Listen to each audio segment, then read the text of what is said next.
আজকেও আম্মা পলা থাকতে চেয়েছিল। সকালবেলা আমার জিজ্ঞেস করতেছে যে, কারণ আমি ফিল করি যে আমি সারা জীবন আমার মারে খুব পেইন দিয়ে আসছি আসলে। কারণ আমার জন্য আমার মা আসলে অনেক লুকায় থাকতো আর কি সবার কাছ থেকে। আমার আম্মার অনেক রূপ আমি দেখছি এই জীবনে। আমি যখন প্রথম গভর্নমেন্ট ল্যাবরেটরি হাই স্কুলে ভর্তি পরীক্ষা দিই, আমি 3,000 স্টুডেন্টের মধ্যে মেধা তালিকায় তৃতীয় স্থান অধিকার করে আমি গভর্নমেন্ট ল্যাবরেটরি হাই স্কুলে ভর্তি হই। আমার ইচ্ছা ছিল আমি এখানে ভর্তি হই।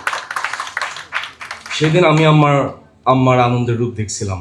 আবার আমি একই ছেলে যখন 2009 সালে সে গভর্নমেন্ট স্কুল থেকে এসএসসিতে ফেল করি, তখন আমি আমার মাকে ধসে পড়তে দেখছি আমার সামনে।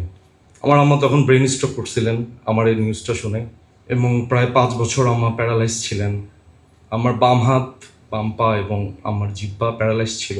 কথা বলতে পারতো না আম্মা। আম্মার সাথে লিখে লিখে আমার কথা বলতে হইতো। আত্মীয় স্বজন থেকে আম্মা পলায় থাকতো, এলাকাবাসী থেকে পলায় থাকতো। আমি যখন প্রথম চিন্তা করছি আমি ফিল্ম মেকার হব, আব্বা একটু টেনশন করতো যে ফিল্ম মেকার হবা এটা কি, মানে এটার ভবিষ্যৎ কি, এটাতে কত টাকা বেতন দেয়, কি করে আব্বা।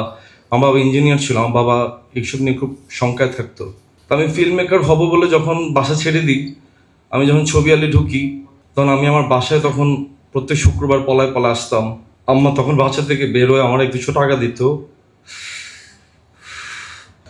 আমার তখনও পলায় থাকতো, কইতো তুই বলে কি ডিরেক্টর হইবি, তোর আব্বা তো এটার লাই বাসা চিল্লাচিল্লি করে।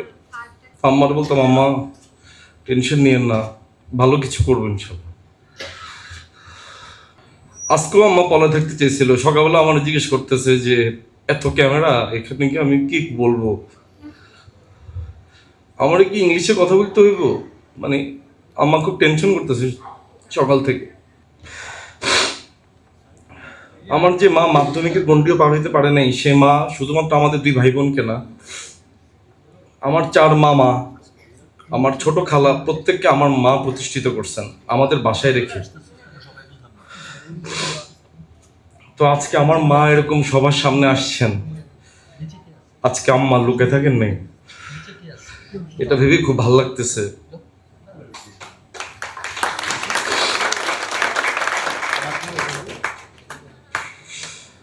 আমি খালি সবাইকে একটা কথা বলবো, শুধুমাত্র সাকসেসফুল মাই না, যারা অকৃতকার্য, পিছিয়ে পড়া, ফেল করছে জীবনে, লাইফে স্ট্রাগল করতেছে, কিছু করতে পারে নাই, তাদের মায়ের প্রতিও আমার সমবেদনা, তাদের মায়ের প্রতিও আমার সম্মান থাকবে। কারণ আমাদের সমাজটা এমন সমাজ যেখানে ফেল করলে বা সাকসেস না হইলে তাদেরকে অনেক ট্রমার ভিতর দিয়ে যাইতে হয়, যেটা আমি ফেস করছি, আমার মা ফেস করছে। সো সবার প্রতি আমার সম্মান, সমস্ত মায়েদের প্রতি আমার সম্মান।